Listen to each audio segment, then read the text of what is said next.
Did you know that St. Luke's University Health Network, based in the Lehigh Valley, Pennsylvania, has been recognized by the U.S. government as the highest performing health system in the United States for quality? You heard right. St. Luke's #1 recognition affirms our status as the top leader among the most respected healthcare providers in the nation, including Houston Methodist and the Mayo Clinic. To state it simply, if you want to receive the best care when you go to a hospital, come to St. Luke's. Listen, all you New Yorkers.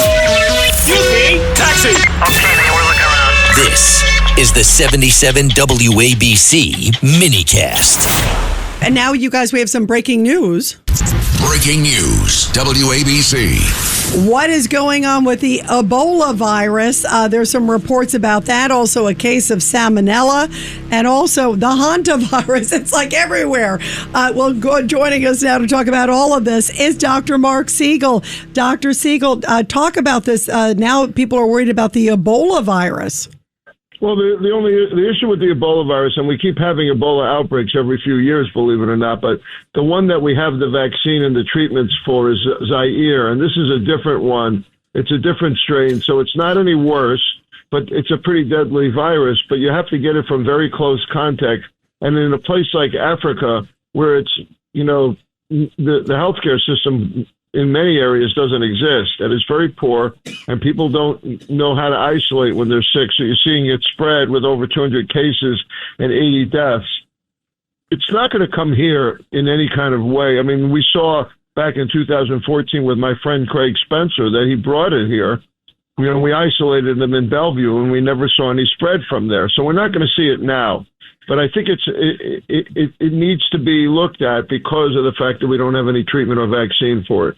We got some experimental Ebola treatments, but they haven't really made it through clinical trials yet. I'm not worried about it coming here. Now, what other things are you worried about, Doctor? I mean,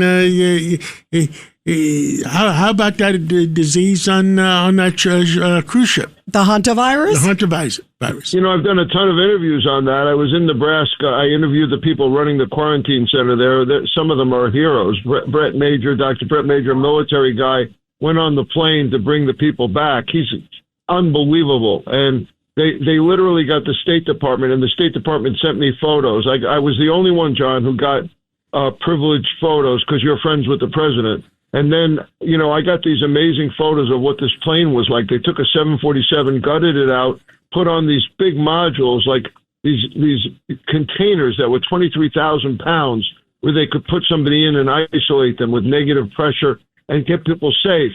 But I spoke to the ship's doctor yesterday, the guy who said, he raised his hand and said, if you need me, I'm here. Meanwhile, the real ship doctor ended up getting sick, and he had to take over. He was a retired oncologist.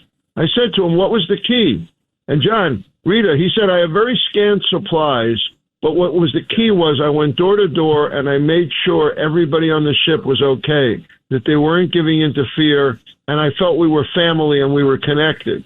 And that's absolutely the key to real doctoring. I feel like this guy's a hero. I mean, the first day on the job, somebody died, but he helped to keep it contained.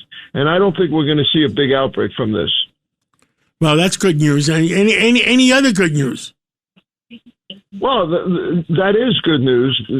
Both the salmonella thing. Look, this is the time of year when you see outbreaks. I am concerned about the hantavirus, but that's an old virus. It's not new, and the good news there is that it hasn't changed. They looked at it and sequenced it genetically. It's the same one that's been around for decades. You know what I'm afraid of here, John?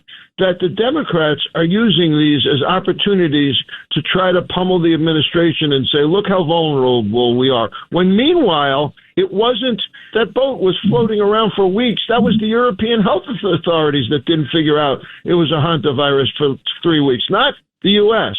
and not the State Department and not the CDC. So I'm worried about that the Democrats and the left-wing media looks for opportunities to look for vulnerability. What do you think about that? Well, you're 100% right. Dr. Siegel, go back to your conference. Thank you for breaking out from your conference to come on WABC, and we love you, and we'll talk again real soon. Thank you, Doctor. Great to be with you guys. Thank you, too. Get ready, Staten Island. It's time to celebrate 5 years of Ferry Hawks baseball. Tuesday, May 19th at 10:30 a.m., it's morning baseball. Wednesday, May 20th at 6:30 p.m., have a pawsome time at Bark in the Park. Thursday, May 21st at 6:30, it's Pride Night with $5 Bud or Bud Light draft beer. Individual game tickets start at just $12. Visit ferryhawks.com now to lock in your seats.